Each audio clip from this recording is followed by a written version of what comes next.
Hello বন্ধুরা, তোমরা কেমন আছো? তোমাদের সামনে আমি একটা ভালো টিপস নিয়ে এসেছি। দেখো, প্রতিদিনের যে আমাদের কিচেনের ওয়েস্টগুলো থাকে, যে সবজির ফলের ছিলকা, সেই আমরা প্রতিদিন একটা রান্নাঘরে দেখো এরকম একটা করে প্যাকেট রেখে দিলাম।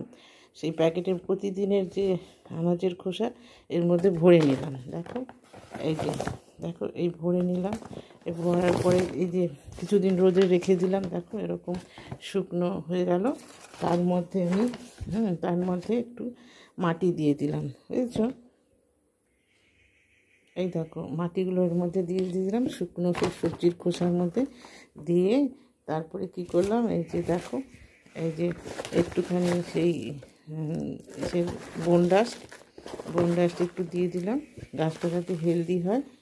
দিয়ে এই গাছটাকে আমরা কী করলাম, একটা যে কোনো একটা গাছ এরকম করে লাগিয়ে দিলাম, বুঝছো? লাগিয়ে দিলাম প্রতিদিনের কিচেন ওয়েস্ট দিয়ে, ছিলকাগুলো দিয়ে আমরা এরকম সুন্দরভাবে একটা করে গাছ লাগিয়ে দিই।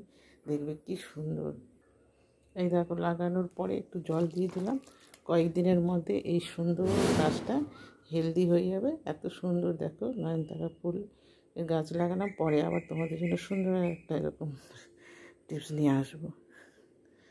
থ্যাংক ইউ বন্ধুরা, ভালো লাগলে তোমরা শেয়ার করো।